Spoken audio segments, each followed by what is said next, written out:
दोस्तों, मैं Rohit Goyal tax professional आज आपके सामने लेकर आया हूँ नया वीडियो, जिसमें हम जानेंगे बजट से संबंधित कुछ महत्वपूर्ण बातें। तो दोस्तों, आज 1 फरवरी 2026 को निर्मला सीतारमण जी द्वारा भारत का बजट पेश किया गया है फाइनेंशियल ईयर 2026-27 के लिए। तो दोस्तों, इसमें कुछ इनकम टैक्स से संबंधित महत्वपूर्ण बातें हैं जिसके बारे में आज हम जानेंगे। तो दोस्तों, सबसे बड़ा बदलाव, सबसे पहला पॉइंट, इनकम टैक्स के अंदर कोई भी इनकम टैक्स स्लैब के अंदर कोई भी बदलाव नहीं किया गया है। बहुत सारे लोगों की मंशा थी, बहुत सारे लोगों की इच्छाएं थी कि इनकम टैक्स स्लैब में कोई बदलाव किया जाएगा, लेकिन निर्मला सीतारमण हमारी फाइनेंशियल मिनिस्टर, उनके द्वारा कोई भी बदलाव नहीं किया गया है।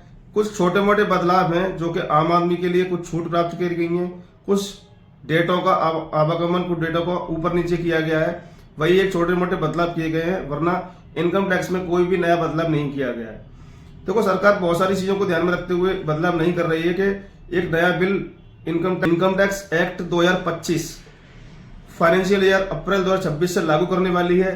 इसी के मद्देनजर रखते हुए सरकार ने कोई भी चेंजेस इनकम टैक्स स्लैब में नहीं किए हैं।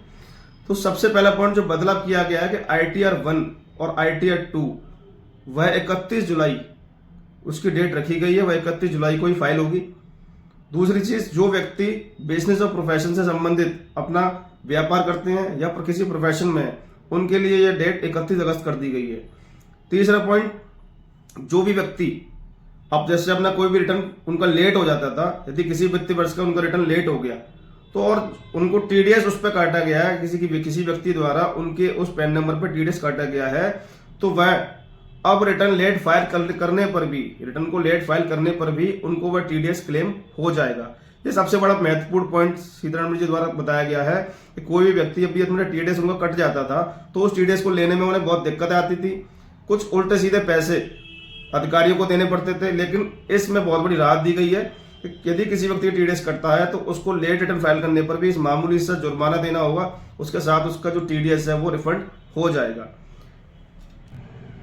टैक्स रिवीजन, सरकार ने एक महत्वपूर्ण चीज और की गई है, जिसमें हम अपने इनकम टैक्स रिटर्न को रिवाइज कर सकते हैं। रिवाइज तो पहले भी कर सकते थे, लेकिन जिसकी समय सीमा 31 दिसंबर थी, केवल इसकी समय सीमा केवल 31 दिसंबर थी, लेकिन अब सरकार ने उसकी समय सीमा बढ़ाकर 3 महीने समय सीमा बढ़ाकर 31 मार्च कर दी गई है। यह भी एक महत्वपूर्ण पॉइंट है। बहुत सारे लोग अपनी रिटर्न में कुछ गलतियां करते थे या अपने टैक्स को रिटर्न को भरने में कुछ ऐसे अमाउंट होते थे जिनको भरना भूल जाते थे, तो उनको अमेंड करने का, उसको रिवाइज करने का एक 3 महीने का चांस और दे दिया गया। यानी कि जो रिटर्न अपनी 31 दिसंबर तक रिवाइज हो सकती थी, अब उसको हम 31 मार्च तक रिवाइज कर सकते हैं। चौथा पॉइंट यहां पर यह है कि पहले क्या होता था, प्रीवियस ईयर और असेसमेंट ईयर। सपोज हमारा भी वित्त वर्ष चल रहा है 2025-26, तो इसका जो असेसमेंट ईयर, यानी कि जिस ईयर में हम अपने रिटर्न दाखिल करवाएंगे उस ईयर को हम बोलते हैं असेसमेंट ईयर, और फाइनेंशियल ईयर इसको बोलेंगे 2025-26, और इसका असेसमेंट ईयर कौन सा है, वो 2026-27। लेकिन 1 अप्रैल 2026 से प्रीवियस ईयर असेसमेंट ईयर खत्म हो जाएंगे, इसके साथ में केवल टैक्स ईयर के अकॉर्डिंग ही हमारा सारा इनकम टैक्स चलेगा।